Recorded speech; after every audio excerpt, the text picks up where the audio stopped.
හයිබෝන් යාළුවනේ කොහොමද ඉතින් ඔයාලට? ඉතින් ගොඩ දවසකට පස්සේ තමයි මම මේ වීඩියෝ එක අරගෙන ආවේ. ඉතින් ගොඩක් කට්ටිය අහලා තිබුණා රණමොටෝ ස්කූටර් එහෙම නැත්නම් GY6 එතකොට ඩයිනෝ ඒ වගේ මිනේලි 125 යතුරු පැදිය වලට රෝලර් සෙට් එකට පැත්තක් තියෙනවද කියලා. ඉතින් වීඩියෝ එකත් එක්ක රැඳිලා ඉන්න මම ඔයාලට පැහැදිලිව කියලා දෙන්නම්. අනික තමයි අපි රෝලර් හබ් එක ග්‍රීස් කරනකොට බොහොම සුළුවෙන් තමයි ග්‍රීස් එකක් පාවිච්චි කරනවා. හැබැයි ටිකක් හොඳ ග්‍රීස් එකක් නා වඩා හොඳයි. මොකද වෙළඳ පොලේ ගන්න දින සමහර ලෝකල් ග්‍රීස් ඒ ලෝකල් ග්‍රීස් ගාවහම මේක දිය වෙලා බෙල්ට් එක හැමතැනම විසිරෙනවා. ඒ විසිරුණාට පස්සේ බෙල්ට් එක ස්ලිප් වෙනවා. නැවත ගලවලා අපිට සුද්ධ කරලා ආපහු දාන්න වෙනවා.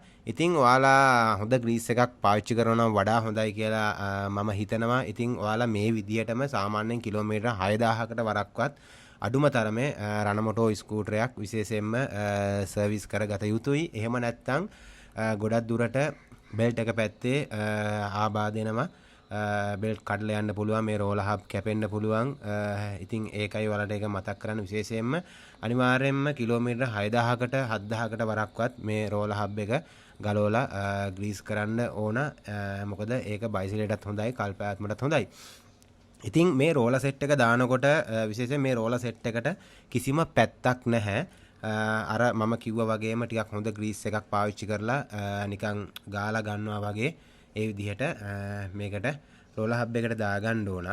ඒ දාගෙන ඉවරලා ඊට පස්සේ අපි මේ බයිසිකලයට මේ පැත්ත අපි හයි කරගන්න ඕන. හයි කරලා උනට පස්සේ මතක් කරන්න ඕන විශේෂයෙන්ම පිටිපස්සේ පුලිය ගැනත් මම වීඩියෝ එකක් කරනවා. පිටිපස්සේ පුලිය එකෙත් නීඩල් බෙයාරින් එක අනිවාර්යයෙන්ම ස්පෙෂල් හොඳ ග්‍රීස් එකක් ගාලා අපි ඒක හයි කරගන්න ඕන. එහෙම නැත්නම් නීඩල් බෙයාරින් එක ගියාට පස්සේ රෝලර් හබ් එක රෝදේ පිටිපස්සට කරකවනකොට අපිට අමුතු කර ගාලා හඬක් ඇහෙනවා. ඉතින් ඒ ටික තමයි මම මේ වීඩියෝ එකෙන් ගේන්න බලාපොරොත්තු වෙන්නේ. ගොඩක් කට්ටිය මට මැසේජ් දාලා තිබුණා අයියේ පැත්තක් තියෙනවද කියලා රණමොටෝ ස්කූටරේ රෝලර් වලට.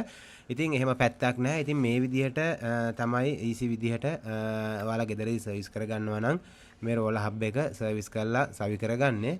ඉතින් ඒක තමයි මේ වීඩියෝෙන් ගෙනාවේ. එහෙනම් අපි ආයේ අලුත් වීඩියෝ එකකින් හම්බෙමු. ඔයාලට සුබ දවසක්. මම නිලංක ජයලත්.